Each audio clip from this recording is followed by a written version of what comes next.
कल भी शाम ढली थी, आज की शाम भी ढलने लगी है। दूर के सरोवर में जब चांद की चांदनी बिखरी तो कमल के फूल उदास हो गए।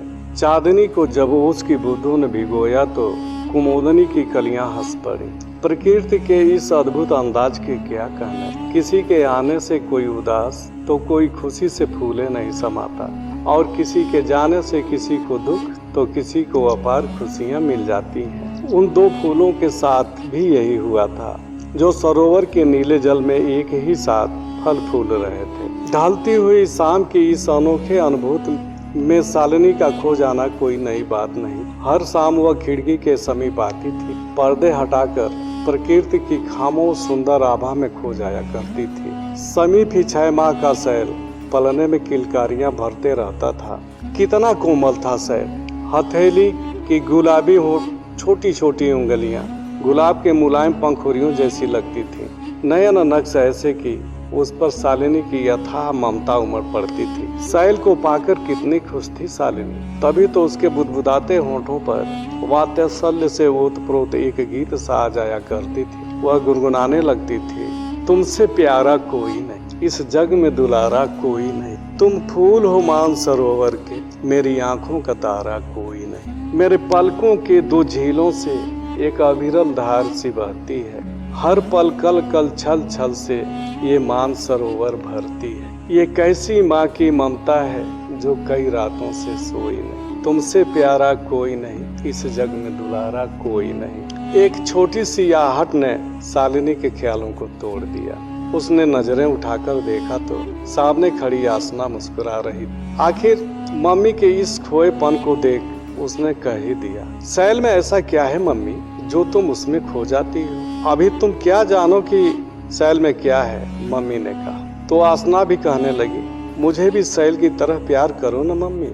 पहले बैग, फिर जूते और फिर यूनिफॉर्म उतारो, फिर प्यार की बातें करना, मम्मी ने कहा। आसना अंदर चली गई तो शालिनी की नजरें पुनः सैल पर लौट आई। मुठिया भींचे सैल रोशनी से जगमगाते बल्ब को एकटक देखने लगा था। उसकी आंखें खुल गई थी, वह जाग गया था। उसी समय आसना अंदर से भागती हुई आई। मम्मी से बोली, मम्मी मम्मी मैं जानती हूँ आज मैम ने क्या कहा? क्या कहा आसना?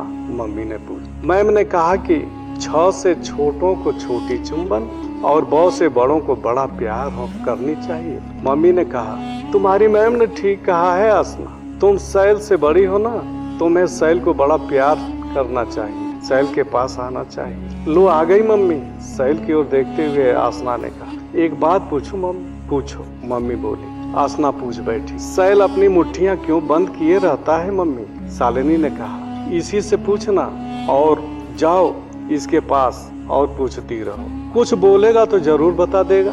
तब तक इसके लिए मैं दूध तो गर्म कर रहा हूँ। आसना सैल की बंद मुट्ठियों को देखती रही। उससे रहा नहीं गया तो बोल पड़ी, बता मेरे भाई तेरी मुट्ठी में क्या है? सैल ने किलकारी भरी और आसना को देखने लगा।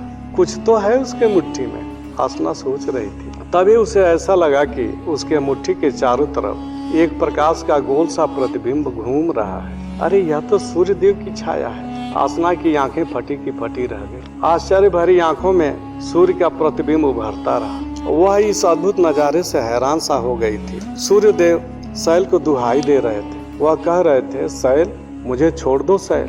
नहीं, मैं आपको नहीं छोड़ने वाला, सैल ने कहा। सूर्य देव ने कहा, क्यों सैल? आखिर क्यों?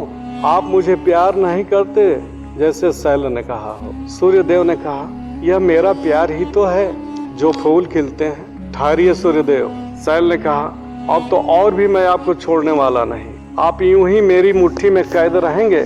आपकी झूठी बातों पर कोई एतबार नहीं कर सकता।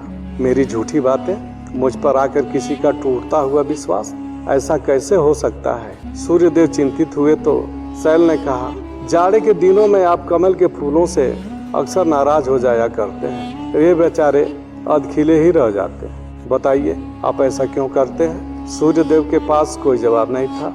वे चुप रहे। कुछ क्षण पश्चात उन्होंने कहा, सैल अगर मैं ऐसे ही तुम्हारे कैद में रहा तो प्रकृति की सारी गतिविधियां खामोश हो जाएंगी। इंतजार कीजिए सूर्यदेव, सुबह होते ही अपनी मुट्ठी से मैं आपको आजाद कर दूंगा। किंतु एक वादे के साथ। आपको वादा करना होगा कि आप शाम होते ही मेरे पास आ जाएंगे। सूर्यदेव ने कहा, मेरा वादा रहा सैल, ऐसा ही होगा।